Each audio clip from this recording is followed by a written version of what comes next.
ways and purposes of God in life. Today, we will be considering 2 Samuel chapter 23. I'll read verses 9 and 10 in the King James Version.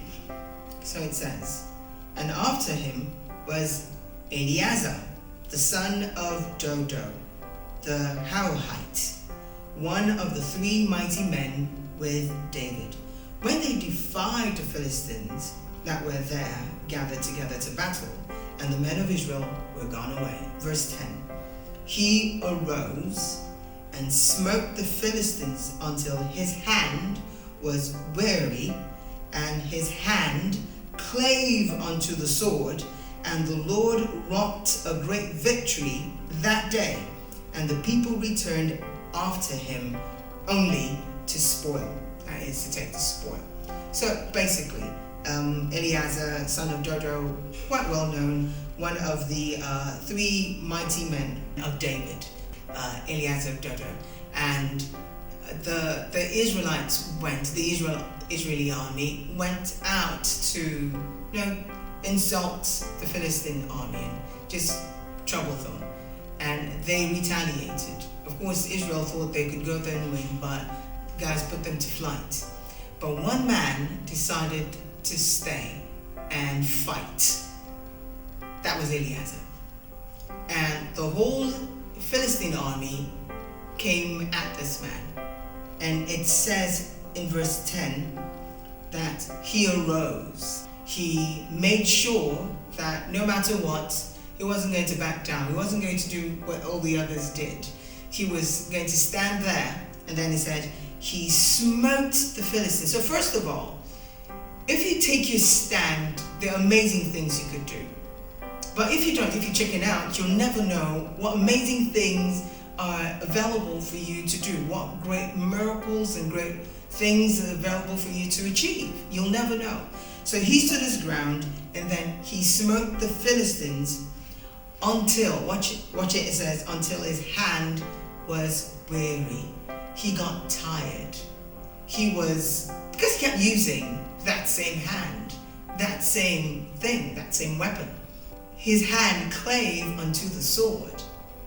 And the Lord wrought a great victory that day. The people returned after him only to spoil. I'm zeroing in on his hand clave unto the sword. If you're familiar with King James diction, clave is a very well-known word that's derived from cleave. A man actually his parents and cleave unto his wife. That is, become one. Okay, so what Eleazar did here was to become one with his sword. What we're talking about today is being one with your weapon. Become one with your craft. Become one with the ability and skill you have.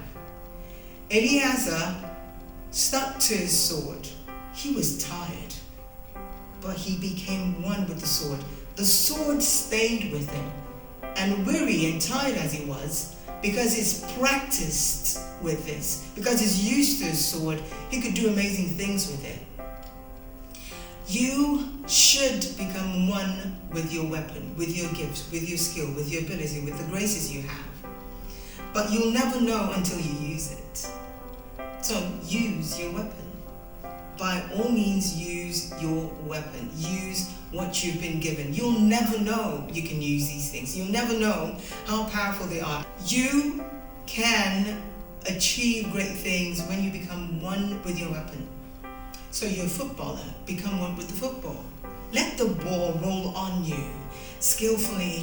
You can play around it. I mean, you see some footballers and you're just wondering, how do they do that? They become one with their weapon. They become one with their skill. This is a high level thought pattern. It's you moving away from just trying to ensuring that you master this.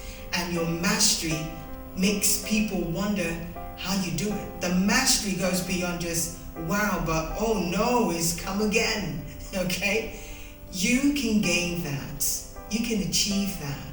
But it's totally up to you. Can you become one with your weapon? Can you practice so much?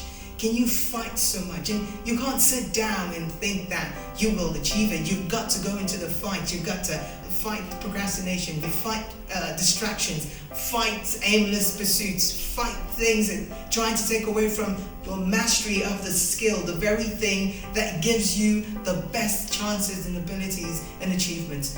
You have to fight all those. Fight this fight and get back to it every day. Get back to practicing football. Get back to using that weapon. Get back to speaking. Use your voice. Use your writing. Use your planning skills. Use your ability to organize. Use it. Become one with your weapon. Use your ability to help people and be compassionate and speak the right words and plan a program. Look at how safety can be achieved and become one with your weapon. Keep at it till you wrought a great victory. It says the Lord wrought a great victory. Why? God enabled him. You receive enablement when you put in the work. Because when you're doing it, you get to a point where God kicks in. And when you're tired, he still helps you fight. Do you get it? So become one with your weapon. Let other people come around and enjoy the victory because you've put in the work. Do you understand? So today, become one with your weapon. Don't hold back. And I'm sure we'll be talking about great victories. I look forward to hearing your story. Okay? Let's see you do this and have a great day.